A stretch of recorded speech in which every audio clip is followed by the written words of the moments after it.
Hi, I'm Diane Dayton. We're at the 20th Annual VF Outlet Berks Jazz Fest in Reading, Pennsylvania, sitting down with the one and only Gerald Veasley.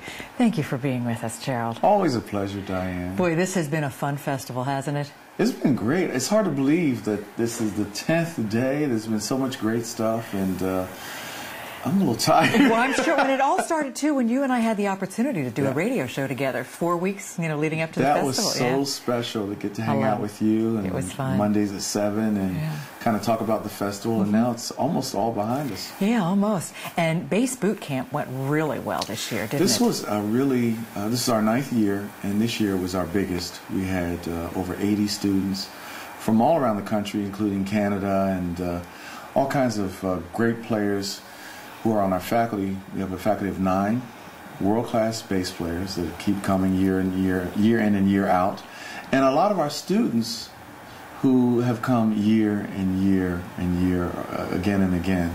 For example, some of our students have been there 8 times. We've been presenting it 9 years. We have students who have come back 8 times to take part in the event. It's really intense, as I told you before. But for the first year, we opened up the Bass Boot Camp to what we call the newbies. Okay. People who picked up a bass sort of on the way from the airport, who really had little or no experience, and that was a thrill for me, because part of the whole Bass Boot Camp experience is to reconnect older, more seasoned musicians or people who kind of got away from music. Maybe they played when they were a kid and life took over, responsibilities, work, job, family, and now they're coming back to their first love and learn to be creative again. So, we have so many great, thrilling experiences working with those students who are reconnecting with the best part of themselves. And you get to take that to Canada now. We get to take it to Canada. We're expanding the Bass Boot Camp. This summer we'll present it in Canada. We call it BBC Canada. I hope that name's not taken. That's our working name for that. In Ontario. It's going to be a great weekend. We're partnering with the Jazz Festival up there. Actually, the Jazz Festival is sort of one of our success stories, too, because all of our Bass Boot Campers, after coming through the camp, and by now we've had over 800 people come through our camp, they all take the experience and do something with it. And sometimes they change their lives. So this one particular student and his parents decided to have their own jazz festival in Aurora, which is about 45 minutes from Toronto. Wow. They presented it for the first time last year. This year they're inviting us to perform and also present the camp. Then in October, we take the Bass Boot Camp on the Capital Jazz Fest cruise, which is really neat. We did it last year in October. This year, what will be unique is that we'll be offering it for 4 days. And there we have a lot of our newbies. People who decide, they wake up in the morning on the cruise and say, should I take yoga? Should I take belly dancing or Bass Boot Camp? And they choose Bass Boot Camp. And on average, we have about 40 students a day. And again, they're mostly novices. And we put basses in their hands and in some ways really impact their lives. Yeah. Electric Mingus Project. Yeah, Charles Mingus was a great bass player who died a few years ago, 79, but he was a real icon in jazz. And as a bass player, he was a phenomenal musician, but one of our legendary composers in jazz. And I got this idea to to put together a band a few years ago that plays his music, but puts a little spin on it, where it's kind of electronic music combined with fusion, combined with the straight ahead approach. And we have a CD out, and we're working on a new CD now, and it's really so excited. Of course, we presented it here at the Berks Jazz Fest, 2 sold-out shows of the Electric Mingus Project. Yeah. So my desire is to take that on the road this year and going into 2011. Oh, that sounds great. And you're also working on putting together another CD, right? Yeah, last summer we recorded tracks for a new CD that I hope to get out at the end of 2010. We're calling it right now, the working title, the Garage Tapes. What we did was, my manager, Luther, who you know very well, Luther has his summer home is down in Virginia.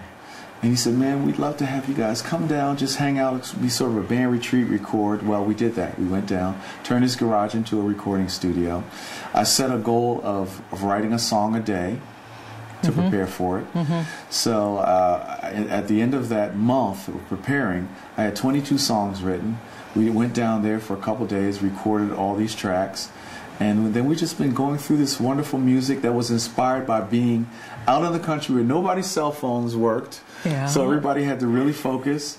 And, you know, you stop by the convenience stores down in the country of Virginia, and, you know, you buy what are those things, the pork rinds and all this stuff. So we were really immersed in, like, this other kind of environment. Yeah. And you'll hear some of that in the music, pork rinds and all. Okay. Oh, that sounds really good. One thing I really enjoyed when you were talking about the people that came to Bass Boot Camp, and you had some younger kids there too. Sure. When you did the jam, and each one of them got up there and they got to be a part of the band with us in the audience, that had to feel, I know, so good to them. What were you thinking with that? I'm so proud of those kids because I can remember when I was that age and what that meant to actually get up and do what you've been dreaming about doing in front of people. So to see those kids kind of break out of their shell, because we see them over an extended period, a couple of years, and they're shy, and then next year they're doing dance moves playing the bass. So I'm really happy when I see that. A lot of the other artists we've been talking to have been talking about how this genre of music is changing and how it's evolving, and it's evolving for the good, and there are opportunities that are opening up as we're trying to expand with all the internet. What's your take on all of this? I feel the same way. I feel like we're in a new era now where everything is possible, where some of the losses that we've experienced in terms of radio stations and venues and on, that it really presents an opportunity for us to reinvent ourselves and to really not just get out of the box, but get rid of the box and just do what we want to do as musicians.